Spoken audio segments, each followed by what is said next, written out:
कालिंदी कुंज में जैसा कि बराज है और उसके साथ ही साथ एक ऐसा इलाका है जहां से नोएडा और साउथ दिल्ली जुड़ता है और यहां पर ट्रैफिक जाम की भी बड़ी समस्या रहती है। तो ऐसे में ये पूरा इलाका यहां पर रीडेवलप करना पड़ेगा, तो सबसे पहले अवैध कब्जे हटाने जरूरी है।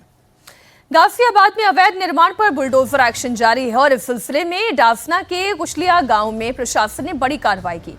राजस्व विभाग और पुलिस प्रशासन की साझा टीम ने शत्रु जमीन पर बुलडोजर चलाकर अवैध कब्जे को मुक्त कराया। प्रशासन को शिकायत मिली थी कि कुशलिया गांव में शत्रु संपत्ति पर आजाद उर्फ छोटे ने अवैध कब्जा किया है। इसके बाद रिकॉर्ड की जांच भी की गई। जांच में शिकायत सही पाए जाने के बाद अवैध निर्माण को हटाने का आदेश जारी हुआ। इसके बाद राजस्व विभाग की टीम पुलिस के साथ मौके पर पहुंची और अवैध निर्माण को गिरा दिया गया। तो ये तस्वीर आप देख रहे हैं गाजियाबाद से आ रही है, जहां पर अवैध निर्माण को गिराया जा रहा है। 14 जून और 15 जून की तस्वीर आप देख रहे हैं।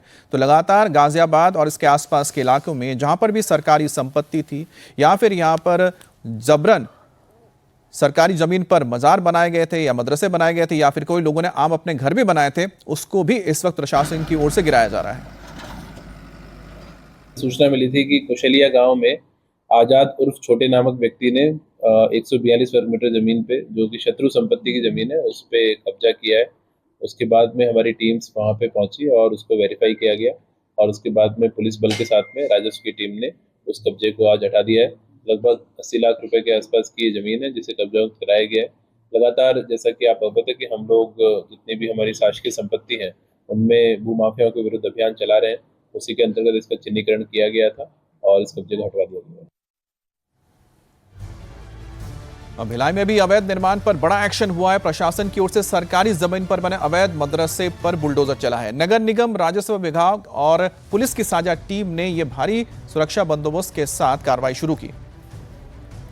प्रशासन का कहना है कि सरकारी जमीन पर अवैध कब्जे की शिकायतों की जांच के बाद यह कदम उठाया गया है। कार्रवाई के दौरान किसी भी तरह से अप्रिय स्थिति ना हो, इससे निपटने के लिए बड़ी तादाद में पुलिस फोर्स भी तैनात किया गया।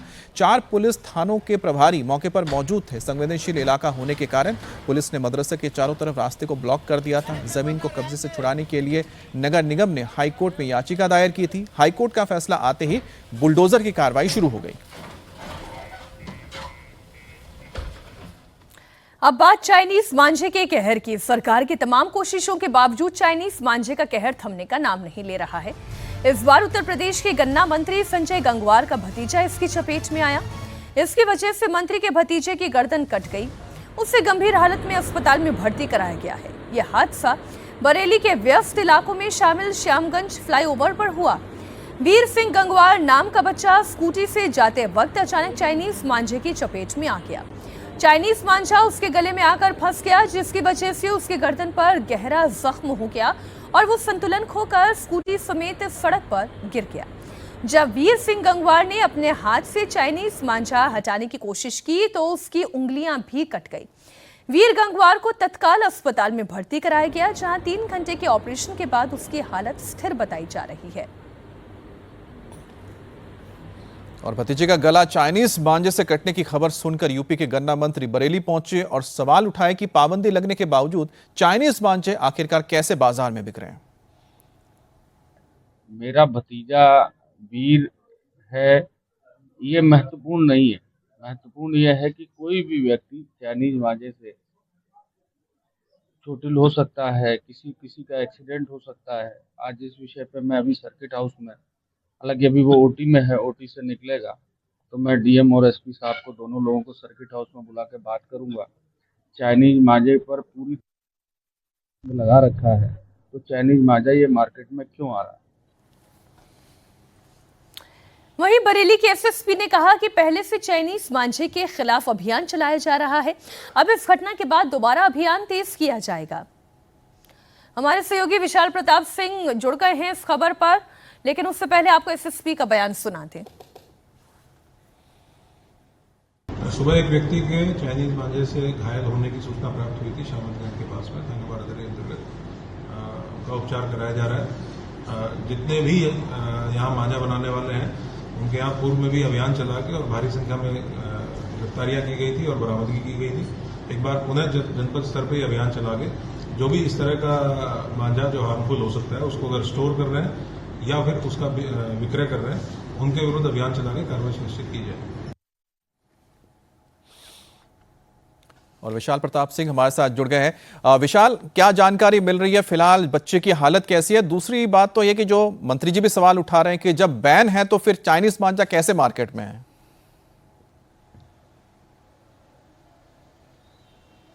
देखिए अमित, बहुत ही महत्वपूर्ण सवाल है कि बच्चे की हालत कैसी है। फिलहाल जो हमारे पास जानकारी है उसके मुताबिक बच्चे की हालत इस समय फिलहाल आउट ऑफ डेंजर है, पूरी तरीके से नियंत्रण में है।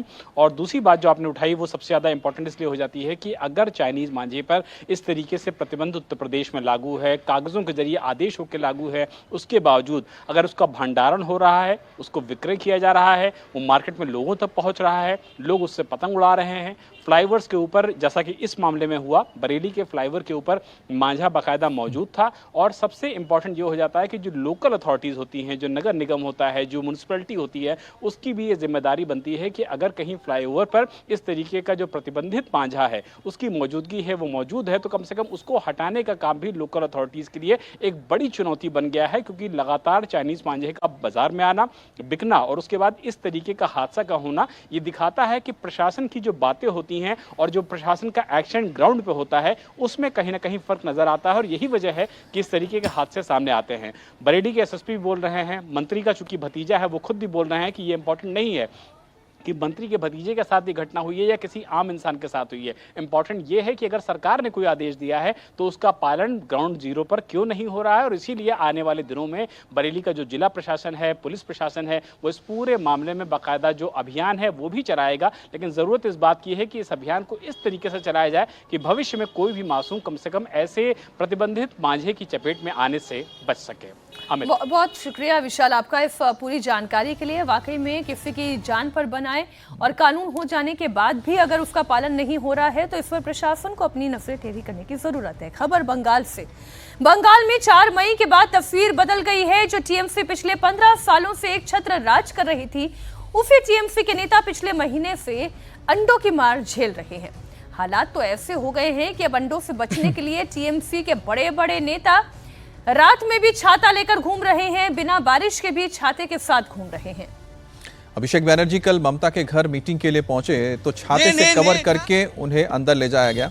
और इसी स्पॉट पर टीएमसी के सीनियर नेता कुणाल घोष, जो आप तस्वीरों में देख रहे हैं, वो जब अंदर आ रहे थे तो उनको मीडिया कर्मी ने रोक लिया। तो मीडिया से वो जब बात करने लगे तो पीछे से कुछ व्यक्ति आए, उन पे अंडे फेंक दिए। देखिए अंडे फेंके गए इनके ऊपर। और ये जब हमला हुआ था इसके बाद ही आप समझ सकते हैं कि जो मौके पर मौजूद जो सुरक्षा कर्मी थे वो सतर्क हो गए। जब अभिषेक बैनर्जी पहुंचे रात को तब उनको ढकने के लिए, उनको बचाने के लिए छाते का इस्तेमाल किया गया। इस अटैक के बाद कुणाल घोष ने आरोप लगाया कि ममता के घर आने से रोकने की साजिश हो रही है ताकि कोई ममता दीदी के घर नहीं आए, उनसे नहीं मिले, पार्टी के नेताओं से ममता बनर्जी का कनेक्ट खत्म हो जाए। मई के लास्ट में अभिषेक बैनर्जी पर भी अंडा फेंका गया था जब वो सोनारपुर गए थे, और कुणाल घोष पर भी अटैक किया गया। लेकिन ये अटैक हुआ बिल्कुल ममता बनर्जी के घर के बाहर। पिछले कुछ दिनों में बंगाल के अंदर अंडों से हमले का नया ट्रेंड शुरू हो गया। जहां भी टीएमसी के नेता जा रहे हैं या पुलिस उन्हें ले जा रही है, अंडे से उनका स्वागत किया जा रहा है। अब कुणाल घोष पर अटैक हुआ। टीएमसी नेता कुणाल घोष ने कालीघाट पुलिस स्टेशन में शिकायत भी दर्ज कराई। टीएमसी का आरोप है कि बीजेपी के इशारे पर यह सब हो रहा है और बीजेपी से जुड़े हुए लोग अंडा वॉर में शामिल हैं। ये क्या हो रहा है? ममता दीदी का घर में तो कोई नहीं आएगा। ये क्या है? हम यहाँ से रास्ते से जा रहा है, हम यहाँ से निकल रहे हैं, हम क्यों खड़ा हुआ? मैं तो आप लोग का रिक्वेस्ट में, पहले मैं क्या बोला, आज कोई बोलने का कुछ नहीं है, तो आप लोग रिक्वेस्ट किया, मेरे खड़ा हो गया। ये क्या मेरा दोस्त है? आपनारा दया करे जनरोष और विक्षोभ कथाटी बोल। बंगाल में टीएमसी के बड़े नेताओं पर हमला 28 मई से शुरू हुआ, जो थमने का नाम नहीं ले रहा। सबसे पहले टीएमसी सांसद सौगत राय की गाड़ी पर नॉर्थ 24 परगना में अंडों से हमला हुआ था। फिर 30 मई को सबसे बड़ा अंडा प्रहार हुआ, जब टीएमसी सांसद और ममता बनर्जी के भतीजे अभिषेक बैनर्जी पर ताबड़तोड़ अंडे बरसाए गए। उसके बाद लगभग हर दिन ऐसी ही तस्वीर बंगाल के अलग अलग इलाकों से सामने आने लगी। टीएमसी के पार्षद, विधायक, सांसद या पूर्व में बड़े पदों पर रहे हुए लीडर्स, किसी को भी लोगों ने बख्शा नहीं। जहां मौका मिला वहां अंडों की बरसात कर दी, जिसके चलते अब टीएमसी के नेताओं में जबरदस्त खौफ है। कुणाल घोष पर अटैक करने वाले आरोपी चंदन ने बताया कि टीएमसी नेताओं के खिलाफ पहले से लोगों में बहुत गुस्सा है। कुणाल घोष पर अत्याचार, जुल्म करने का आरोप है। ये लोग बहुत अत्याचार किया भैया, ये हम लोग का ये कुणाल घोष का क्या अत्याचार किया है? ये कम अत्याचार नहीं किया हम लोग पब्लिक के ऊपर में। आज ये डीम खाने के लायक ही हो गया, ये डीम खाने के लायक ही है आज, इसीलिए इसको डीम मारने हम लोग आए हैं। आपका घर क्या यहाँ पर ही? हम लोग लोकल ही, हाँ लोकल ही हम लोग। क्या गलत किया? गलत बहुत कुछ किया, आप लोग तो सब कुछ जानते हैं। ऐसा कुछ गलत काम नहीं किया जो पता नहीं है किसी को, सब कुछ जानता है। बहुत गलत काम किया लोग। अब टीएमसी के सबसे बुरे दिन चल रहे हैं। 4 मई के बाद से टीएमसी नेताओं के हालात दिन ब दिन बिगड़ते जा रहे हैं। अंडों के अटैक से टीएमसी के नेता इतने डरे हैं कि अब तो छातों के जरिए कवर किया जा रहा है। ये कल की तस्वीर आपको दिखा रहे हैं। अभिषेक बैनर्जी जब ईडी से करीब 8 घंटे से ज्यादा की पूछताछ के बाद ममता बनर्जी के घर पहुंचे, जैसे ही वो उतरे तो उनको देखिए घेर कर उनके तमाम सुरक्षाकर्मी खड़े हुए हैं। कोई बारिश नहीं हो रही थी, ना ही धूप थी।